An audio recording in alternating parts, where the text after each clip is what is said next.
두바이로 가시는 그 집사님 가족, 어떻게 보면은 이슬람권에 가서 그냥 평신도로서 그냥 믿음 지키는 것만을 해도 그게 힘든 일인 곳입니다. 특별히 그 가정이 가서 큰일 하게 하는 것보다는 믿음을 잘 지키고 믿음의 좋은 모습을 영향을 끼칠 수 있게 여러분 기도해 주시고요. 두바이가 가보신 분들은 아시겠지만 50도까지 올라갑니다. 무척 덥습니다. 겨울에는 좋은데요, 따뜻해서.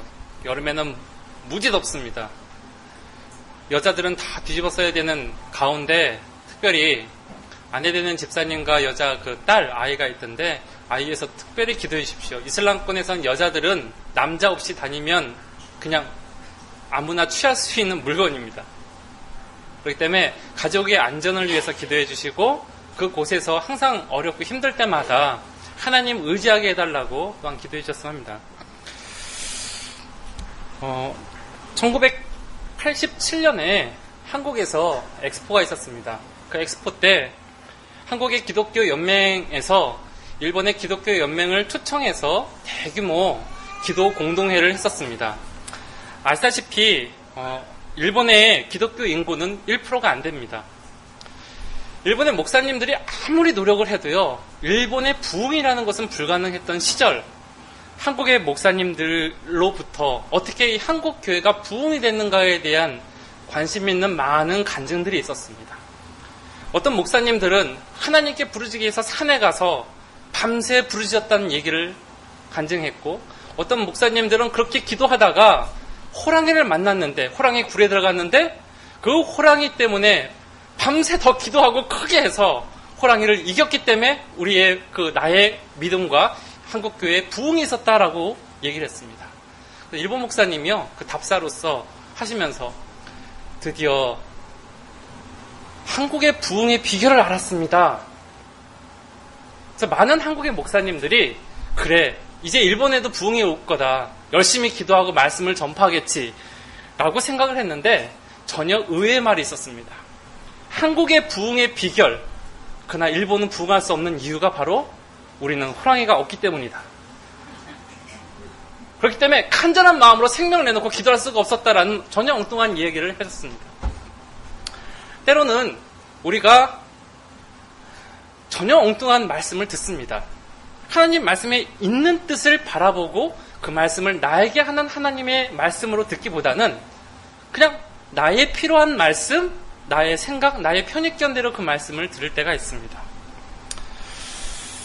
어떤 한 분이요, 정년퇴임 하신 다음에 꿈에 그리던 전원 생활을 하기 위해서 농장 하나를 인수하셨습니다. 그곳에 집을 짓고 땅을 일구면서 여러 가지 나무도 심고 재배를 했는데 1년이 됐을 때 첫 열매라고 거두었는데 첫 열매라고 하기엔 너무나 적은 열매들이 맺혔습니다.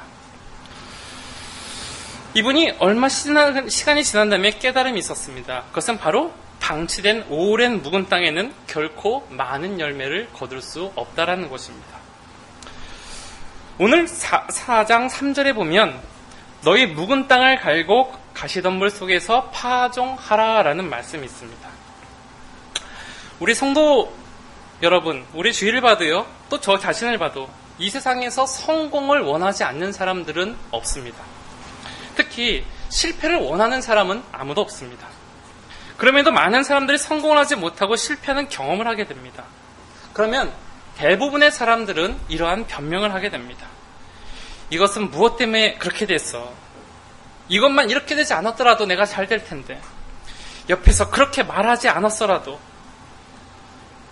이런 변명의 공통점은 환경이 자신을 실패의 요인으로 만들었다라는 것입니다. 즉 다른 사람 때문이라는 책임 전가 의식입니다. 다른 사람이 잘못해서 내가 실패했고 다른 사람 때 책임을 전가하는 것, 이것을 심리학에서는 가인 컴플렉스라고 말합니다.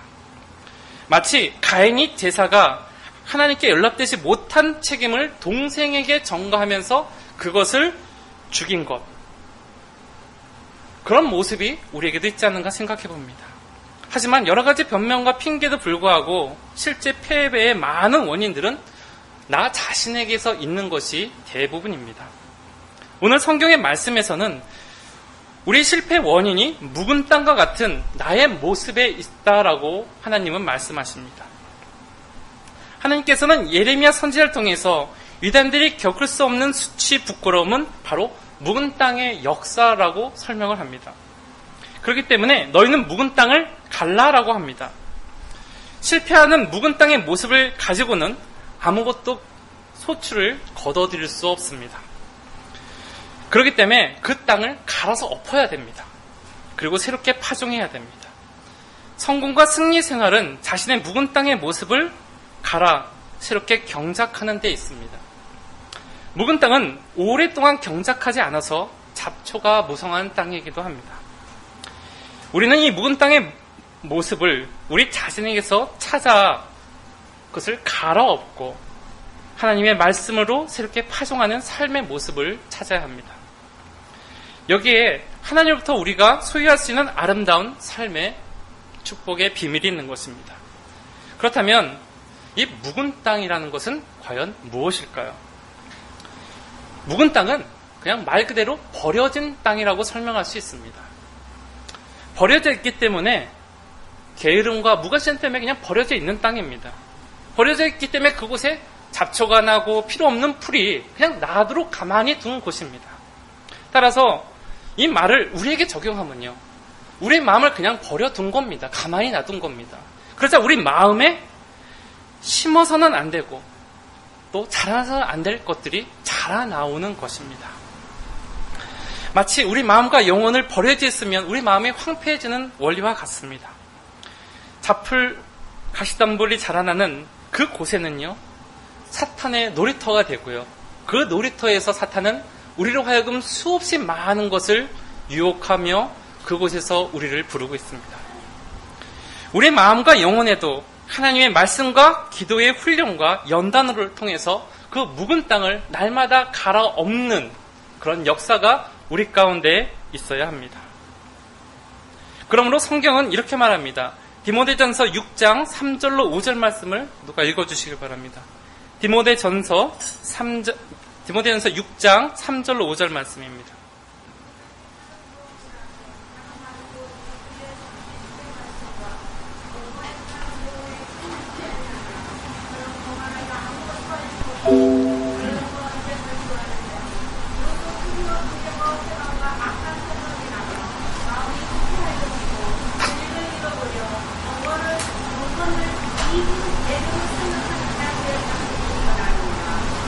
네, 감사합니다. 경건의 훈련을 하지 않을 때 우리 마음에서 나타나오는 이런 잡초 같은 모습을 디모데전서에서는 여러 가지로 표현하고 있는데, 변론, 언쟁, 투기, 분쟁, 회방, 악한 생각, 부패한 것, 이런 잡초 같은 모습이 우리 마음속에서 자라나온다는 겁니다. 자라나오면요, 그곳에서 자리를 잡고 있죠. 그렇기 때문에 디모데전서 4장 7절로 8절에는 망령되고 호탄한 신화를 버리고 오직 경건에 이르는 연습을 하라. 육체의 연습은 약간 유익이 있으나 경건은 범사의 유익이니 금생과 내세의 약속이라라고 했습니다. 우리가 육체의 모습을 만드는 것 중요하지만 경건의 훈련을 하는 것은 하나님이 기뻐하시는 모습이라고 합니다. 그것은 단순히 하나님 말씀을 읽고 기도하는 것에 그친 것이 아니라 우리에게 그 하나님의 말씀의 씨앗이 땅에 심어서 우리의 묵은 땅을 갈고 그 씨앗이 심기어 열매를 맺게 하는 것에도 포함되어 있습니다. 예수님은 천국은 좋은 씨를 제밭에 뿌리는 사람 같다라고 했습니다. 그때 어떤 사람이 잘 될 때 원수가 와서 곡식 가운데 가라지를 뿌리고 갑니다. 싹이 나고 결실할 때 가라지도 함께 보았습니다. 종들이 주인에게 와서 이렇게 말합니다. 주인이여, 밭에 좋은 씨를 심지 않았습니까? 그러면 가라지가 어디서 생겼습니까? 예수님은 그것을 원수가 주었다, 원수가 그렇게 하였다라고 말씀하셨습니다. 항상 사탄은 우리의 마음과 영혼에다 가라지의 씨앗을 슬그머니 뿌려놓고 갑니다. 근데 그 슬그머니 뿌려놓고 가는 그 시간이 언제냐? 우리가 우리의 마음과 생각의 밭을 그냥 버려둔 상태입니다. 버려뒀다는 것이 그냥 관심을 안 가졌다라는 의미도 있지만 하나님으로부터 집중하지 않고 나의 삶에 그냥 놔뒀다라는 의미도 포함됩니다. 우리의 신앙생활에 게으름과 깨어있지 못한 믿음의 새로운 변화, 그것은 성공을 이룰 수 없습니다. 실패의 삶을 계속할 뿐입니다. 그렇기 때문에 버려져 묵은 땅은 반드시 새롭게 갈아야 합니다. 그리고 그곳에 파종을 해야지 바른 믿음의 씨앗이 자라날 수 있는 것입니다. 두 번째로 이 묵은 땅이라는 것은 굳어진 땅입니다. 묵은 땅은 한 가지로 굳어진 땅을 말합니다. 즉 우리의 생활은 한 가지로 굳어져 버리기 쉽습니다. 고정관념, 편견, 선입관 이런 것으로 굳어버릴 때 새로운 변화는 기대할 수가 없습니다. 나쁜 습관으로 굳어버릴 때 우리는 돌이킬 수 없는 불행과 실패의 원인이 되기도 합니다. 자기 통제 마음을 상실했을 때 고질적인 고집의 병이 생겨나기도 합니다. 이런 고집이 우리의 마음과 영혼을 바로 굳어진 땅으로 만들 수 있다는 것입니다. 굳어진 땅은 겸손히 받아들이지 않는 교만과 같습니다. 굳어진 땅은 비가 와도 그 물을 흡수하지 않습니다. 하늘이 내리는 비를 흡수하지 못하는 땅은 어떤 열매도 맺을 수 없습니다. 하나님께서 이스라엘에게 약속하신 가나안 땅은 비를 흡수하는 땅이라고 했습니다. 신명기 11장 10절로 15절 말씀을 읽어주시길 바랍니다. 신명기 11장 10절로 15절 말씀입니다.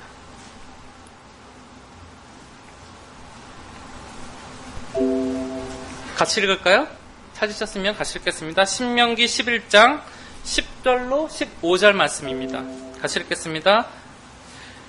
내가 들어가 얻으려는 땅은 내가 나온 애굽 땅과 같이 아니하리니 거기서는 너희가 파종한 후에 발로 물대기를 채수밭의 댐같이 할 거니와 너희가 건너가서 얻은 땅은 산과 골짜기가 있어 하늘에서 내리는 비를 흡수하는 땅이요 내 하나님 여호와께서 공고하시는 땅이라.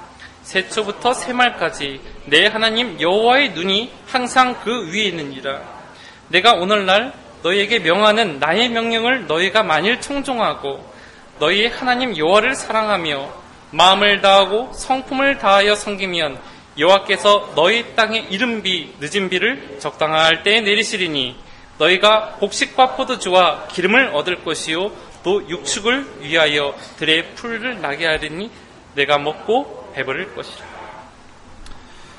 우리 믿음의 땅, 구원받기 전에는요 우리 땅이 어땠는지 중요하지 않습니다. 근데 구원받은 다음에는요 내 땅이 어떤가, 내 마음의 밭이 어땠고 내 영혼의 밭이 어떤가를 날마다 확인해서 그것이 굳어질만 할 때 한 번씩 파수해야 됩니다. 그래야지 그곳에 하나님의 은혜가 임하고 하나님의 은혜를 경험하고 그 은혜를 내가 간직하며 살 수 있습니다. 은혜를 받는 것 어렵지만요 잃어버리는 건 너무 쉽습니다. 하나님 은혜 주세요, 은혜 주세요 간절히 구하면 은혜 받을 수 있습니다. 근데 은혜 잊어버리는 건요 돌아서면 잊어버립니다. 근데 돌아서서 잊어버리는 그 시간이 언제냐? 우리는 내 마음이 굳어져 있다라는 것을 생각해 보십시오. 어떤 물질 때문에, 누구 때문에 얼마나 쉽게 은혜라는 것을 잊어버립니까? 우리는 성경에서 말하는 우리의 마음을, 우리의 심령을 부드럽게 만들기 위해서 노력해야 됩니다. 그 심령을 부드럽게 만들 때 하나님이 하시는 음성을 들을 수 있고 하나님의 말씀이 다 나에게 하는 말씀 같고 예배 때 주시는 말씀이 다 은혜로 우리는 고백할 수 있습니다.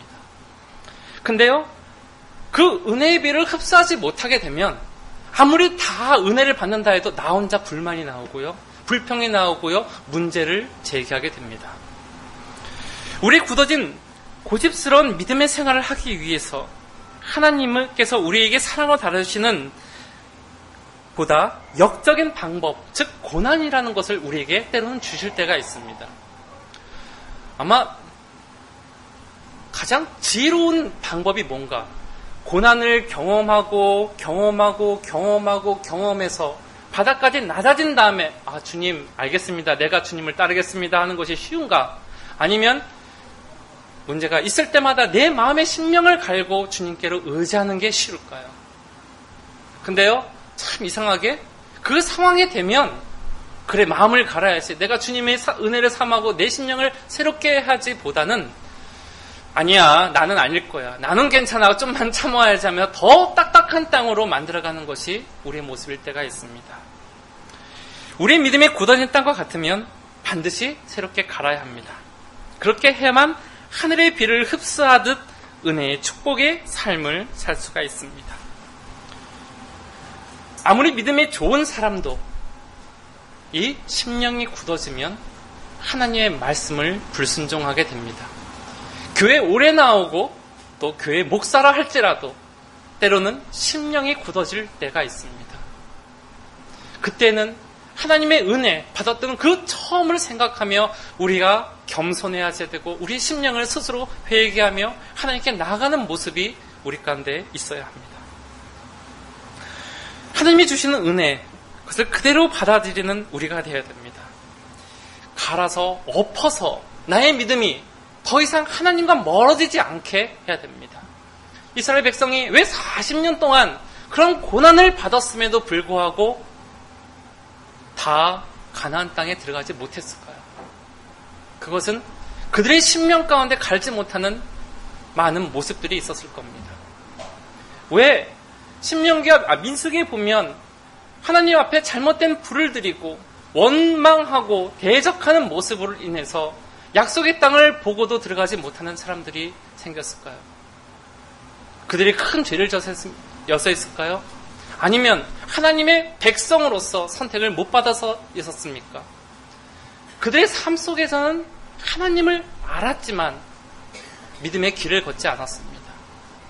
하나님이 원하시는 그 믿음의 자리에 들어가지 않았습니다. 그렇기 때문에 우리의 마음이 단단할 때 반드시 갈아야 됩니다. 어떻게 하는 것이 단단한 것이냐? 찬양을 불러도 은혜가 안 됩니다. 기도를 해도 기도가 안 됩니다. 말씀을 들을 때 판단하고 내 경험을 생각합니다 라고 할 때가 바로 내 마음이 굳어져 가는 때입니다. 그때 하나님을 찾으십시오. 하나님과 가까이 하십시오. 우리가 잘 알고 있듯이 다윗을 알고 있습니다. 다윗을 인간으로 그냥 평가할 때 그가 뭐가 선한 사람이 있습니까? 소위 말하는 성추문이 있었고요. 사람을 죽이는 살인죄를 졌던 사람입니다. 그럼에도 불구하고 하나님이 뭐가 이뻐서 다윗에게 특별한 언약을 주셨고요. 지금도 이스라엘 백성을 다윗의 자손이라고 부르는 그런 특혜 아닌 특혜를 주셨을까요? 그것은 바로 다윗이 밧세바의 아내 우리아를 죽은 다음에 나단 선지자에 의해서 그 책망을 듣고 회개하는 모습에서 있었습니다. 그의 기도가 어땠냐? 자기로부터 성령 하나님이 떠나지 않게 해달라고 기도했습니다. 침상을 흘리며 눈물로 기도했던 것이 내가 벌받지 않게 해달라고 기도한 것이 아니라 내 자녀가 죽지 않게 기도하는 것이 아니라 이 나라가 망하지 않게 나를 보호해달라고 한 것이 아니라 왕의 자를 지키게 해달라는 것이 아니라 하나님이 나에게 떠나지 않기를 기도했습니다. 다윗이 벌 받았죠? 자기 아들 압살롬에 의해서 쫓겨도 가보고 자기 아들이 죽는 고통도 당해봤습니다. 또 자기가 온 힘을 다해서 하나님에게 성전을 지으려고 했을 때에도 하나님은 그의 성전을 허락하지 않으셨습니다. 그게 왜일까요? 그것이 하나님의 방법입니다. 하나님은 그의 죄에 대해서 분명히 대가를 치르게 하셨지만 다윗의 중심에 있는 하나님을 떠나지 않고 하나님을 떠나지 못하는 그 마음, 가까이 하는 그 마음 때문에 하나님은 다윗을 이쁘게 보셨고 사랑하셨고 그와 동행하셨던 것입니다. 우리 마음이 딱딱해질 수 있습니다. 하지만 그 땅, 더 딱딱하기 전에 갈아야 합니다. 세 번째는 묵은 땅이라는 것은 사용되지 못하는 땅입니다. 묵은 땅은 사용되지 못합니다. 그래서 묵은 땅이라고 얘기합니다. 우리의 감정, 의지, 지식, 하나님께 사용되지 못하는 부분들이 있을 겁니다. 하나님, 나 주님께 내 삶을 드립니다 라고 하면서 하나님, 요것만은 안 됩니다.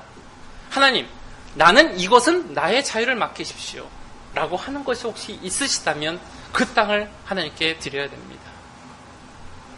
하나님, 나의 습관 중에 정말로 너무 재밌는 습관이 있는데 믿음에 큰 방해 안 되니까 용서해 주시고 그걸 허락해 주세요. 만약에 그런 것들도 어떻게 보면 버려진 묵은 땅과 같은 겁니다. 성막에 보면요, 세 곳이 있죠. 마당과 뜰과 성소와 지성소.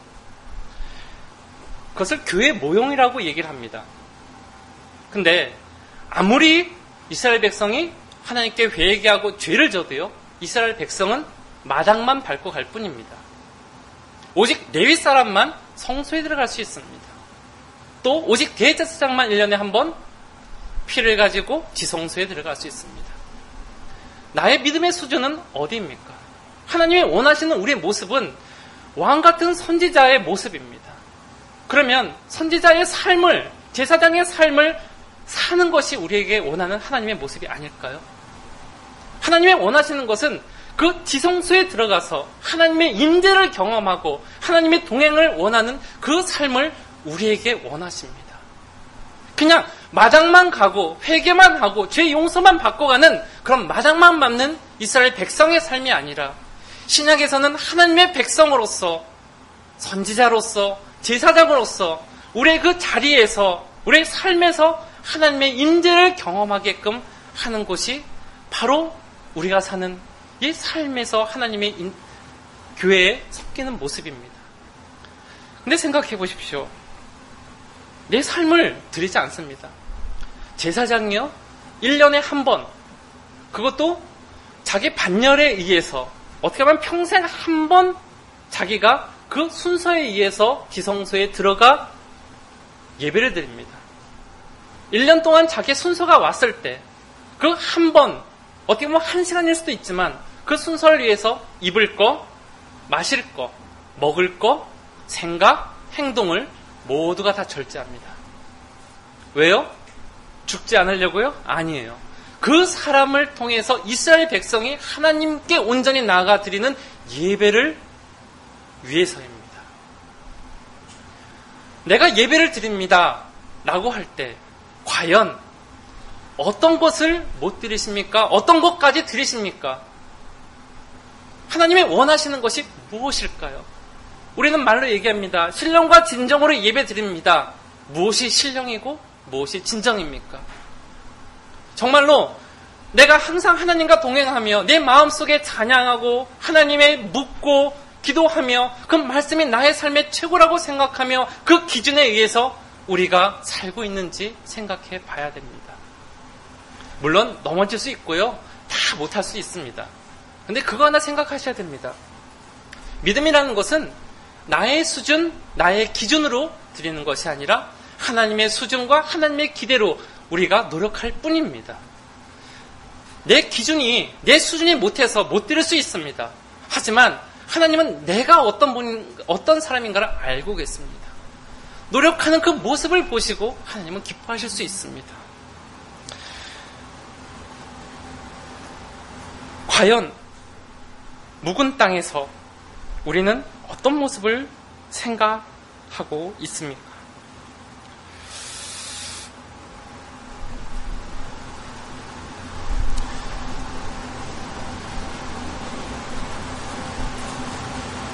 우리의 심령, 삶, 하나님께 사용되지 못한 묵은 땅, 그것이 될 때 자풀이 무성하고 쓸모없는 땅이 됩니다. 우리의 가치는 하나님을 위해서 사용돼야 됩니다. 나에게 주신 것, 능력, 어떤 것은 하나님을 위해서, 하나님의 사역을 위해서, 동역을 위해서 사용돼야 됩니다.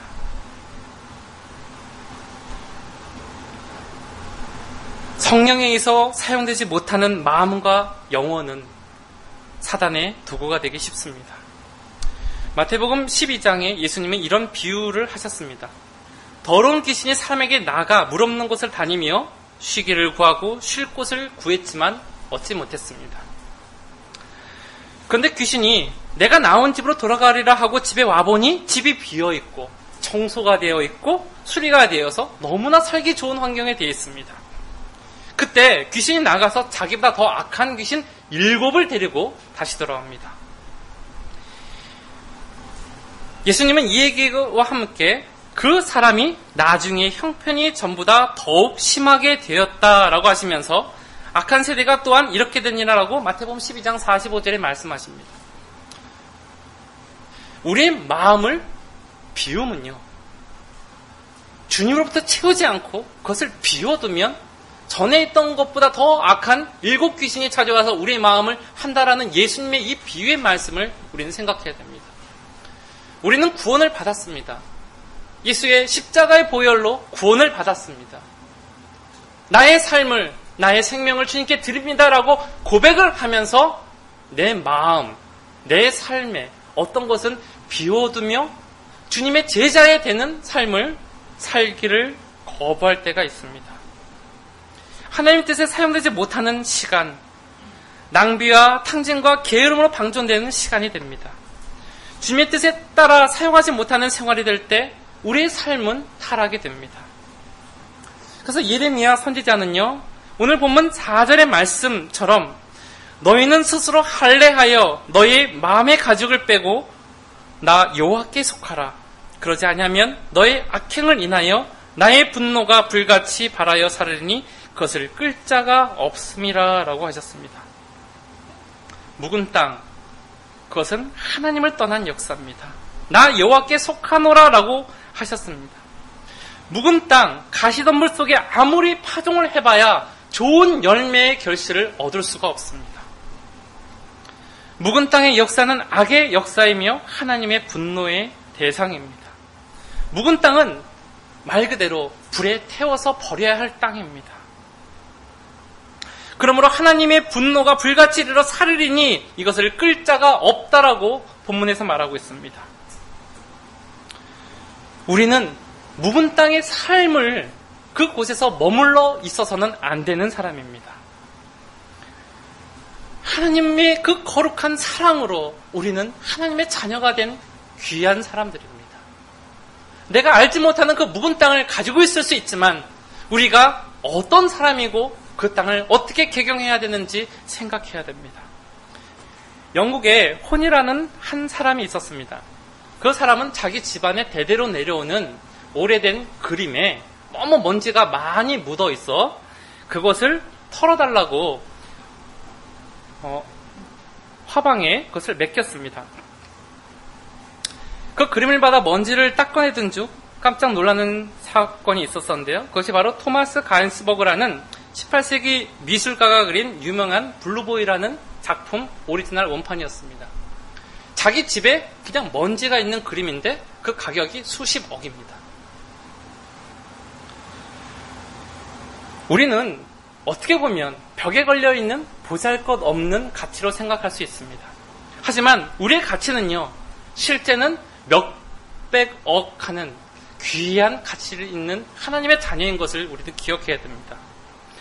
예수 그리스도를 희생하면서까지 우리를 주님은 만드셨고 선택하시고 인도하십니다.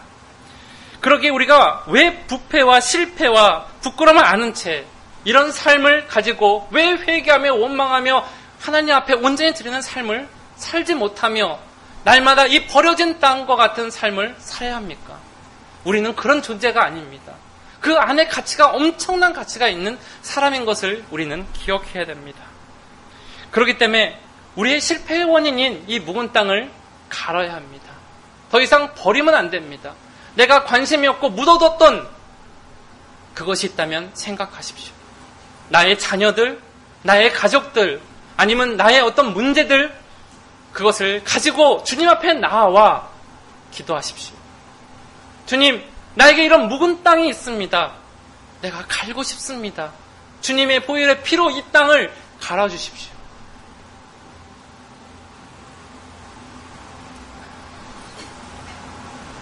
그럴 때 그곳에 주님의 말씀처럼 갈아진 땅에 씨앗이 들어가면 30배, 60배, 100배의 결실을 얻습니다.